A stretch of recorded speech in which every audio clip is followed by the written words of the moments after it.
যাই হোক মানে মোৰ ইমান কাগজ পাতি থকাৰ উদ্দেশ্য মোৰ ৱাইফক এই 26 তাৰিখত ৰাতিপুৱা ধৰি লৈ গৈছে মই ইমান খোজাখুজি কৰি আছো কোনো জায়গাত মই খবৰ পোৱা নাই যে মোৰ ৱাইফ তাতে আছে মই গোৱালপাৰাতো গৈছিলোঁ কিন্তু এই যে ইয়াৰ এই ফিৰোজা নাম মোৰ ৱাইফৰ নাম হি ইমান ইয়াতে স্কুলত পঢ়িছে তাৰ স্কুল সাৰ্টিফিকেট আছে তাৰ ডাঙৰ ভাই আছে ডাঙৰ বইন আছে বাবা মা আছে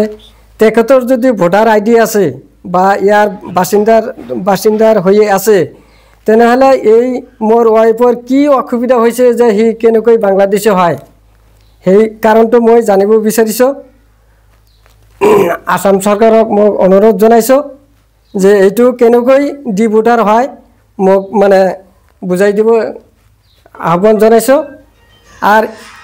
ইয়ার রেজিস্ট্রারি কাগজ আছে বিয়া হয়েছে তার রেজিস্ট্রারি কাগজ আছে ভোট দিছে ভোটার লিস্টত নাম আছে ভোট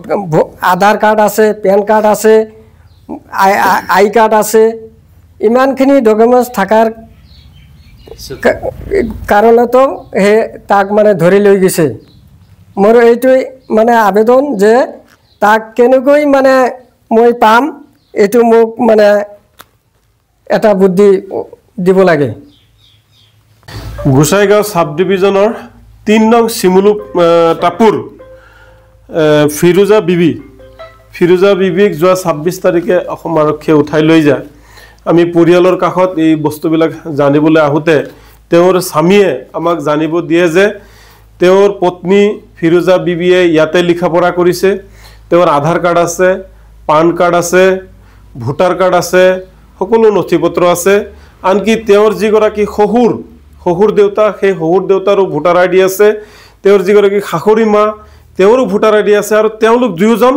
ভাৰতৰ হয় আনকি তেওঁৰ পত্নীৰ যিসকল ভাই ককাই বা ভনীয়েক বায়েক আছে সেই সকলৰো ভোটাৰ তালিকাত নাম আছে আৰু তেওঁলোক ভাৰতীয় মানুহ হয় তেওঁলোকৰ এনআৰসিত নাম আছে কিন্তু কি কাৰণত এওঁৰ পত্নীয়েকক লৈ গৈছে তেওঁ আৰু তেওঁৰ পৰিয়ালৰ লগতে তেওঁৰ ল'ৰা ছোৱালী এতিয়া তেওঁৰ পত্নীক ল'ৰা ছোৱালী তেওঁৰ মাকক বিচাৰি হাবাথৰি খাইছে গতিকে মই চৰকাৰক অনুৰোধ জনাইছো অতি সোনকালে তেওঁৰ পত্নী ফিৰোজা বিবিক মুকলি কৰি তেওঁৰ স্বগৃহত আনি দিয়াৰ কাৰণে আপোনালোকৰ জৰিয়তে